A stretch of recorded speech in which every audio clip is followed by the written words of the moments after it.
Hi guys, പീച്ചിങ്ങ കൊണ്ട് നമ്മൾ തോരൻ, കറി ഒക്കെ ഉണ്ടാക്കാറുണ്ട് അല്ലേ? എന്നാൽ പീച്ചിങ്ങയുടെ തൊലി പൊതുവെ കളയാറാണ് പതിവ്. ഇന്ന് നമുക്ക് തൊലി ഉപയോഗിച്ച് ഒരു ചട്നി ഉണ്ടാക്കിയാലോ?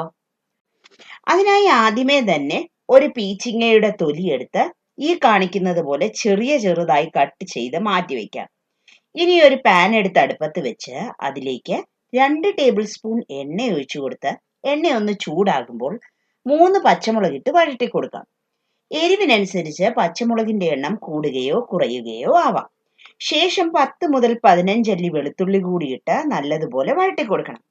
ഇനി അതിലേക്ക് 2 കുരുകുരേ അരിഞ്ഞ സവാളയും അതിനോടൊപ്പം തന്നെ അരിഞ്ഞു മാറ്റി വെച്ചിരിക്കുന്ന പീച്ചിങ്ങയുടെ തൊലിയും ഇട്ട് നല്ലതുപോലെ ലോ ഫ്ലെയിമിൽ വെച്ച് വഴറ്റി കൊടുക്കണം. ഇനി ആവശ്യത്തിനുള്ള ഉപ്പ് കൂടി ഇട്ട് നല്ലതുപോലെ വഴറ്റി ഒരു വലിയ തക്കാളി കൂടി ഇട്ട് കൊടുത്ത് മിക്സ് വെൽ.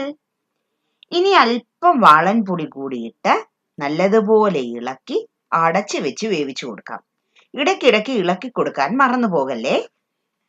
ഫ്ലെയിം വളരെ ലോ ആയിരിക്കാൻ പ്രത്യേകം ശ്രദ്ധിക്കണം. കാരണം നമ്മൾ ഇതിൽ വെള്ളം ഒഴിച്ചു കൊടുത്തിട്ടില്ല.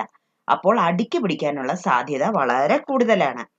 പീച്ചിങ്ങയുടെ തൊലിയൊക്കെ നല്ലതുപോലെ വെന്താൽ സ്റ്റൗ ഓഫ് ചെയ്തു വെച്ച് തണുക്കാനായി മാറ്റിവെക്കാം. തണുത്ത ശേഷം ഇത് മഷി പോലെ അരച്ചെടുക്കണം. ഇനി ഒരു പാൻ എടുത്ത് അടുപ്പത്ത് വെച്ച് അതിലേക്ക് നമുക്ക് 1 മുതൽ 2 ടേബിൾ സ്പൂൺ എണ്ണ ഒഴിച്ചു കൊടുത്ത് എണ്ണ നല്ലതുപോലെ ചൂടാകുമ്പോൾ 1 ടീസ്പൂൺ കടുകിട്ടൊന്ന് പൊട്ടിച്ചു കൊടുക്കാം. കടുകൊക്കെ നല്ലതുപോലെ പൊട്ടിയ ശേഷം അതിലേക്ക് 1 ടീസ്പൂൺ ജീരകം കൂടിയിട്ട് അതിനോടൊപ്പം 1 ടേബിൾ സ്പൂൺ കടലപ്പരിപ്പ് കൂടിയിട്ട് ഗോൾഡൻ കളർ ആകുന്നിടം വരെ വഴറ്റി കൊടുക്കണം. കടലപ്പരിപ്പ് ഗോൾഡൻ കളർ ആയാൽ അതിലേക്ക് നമുക്ക് 1 ടേബിൾ സ്പൂൺ ഉഴുന്നുപരിപ്പ് കൂടിയിട്ട് വഴറ്റി കൊടുക്കാം. ഉഴുന്നുപരിപ്പും കടലപ്പരിപ്പും ഒരുമിച്ചിടാൻ പാടില്ല. കാരണം ഉഴുന്നുപരിപ്പ് പെട്ടെന്ന് മൂത്തു പോകും, കടലപ്പരിപ്പ് അത്ര പെട്ടെന്ന് മൂക്കില്ല. ശേഷം ഇതിലേക്ക് 2 തണ്ട് കറിവേപ്പില കൂടിയിട്ട് എല്ലാം നല്ലതുപോലെ മൂത്ത ശേഷം അരച്ച അരപ്പ് കൂടി ഇതിലേക്ക് ഇട്ട് കൊടുത്ത് നല്ലതുപോലെ ഇളക്കി യോജിപ്പിച്ചു കൊടുക്കാം. ദാ നമ്മളുടെ പീച്ചിങ്ങ തൊലി ചട്നി റെഡിയായി.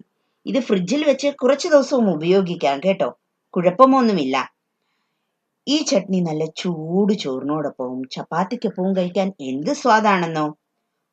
ഇങ്ങനെയൊന്ന് ഉണ്ടാക്കി നോക്കൂ. പിന്നെ പീച്ചിങ്ങയുടെ തൊലി നിങ്ങൾ കളയുകയേയില്ല.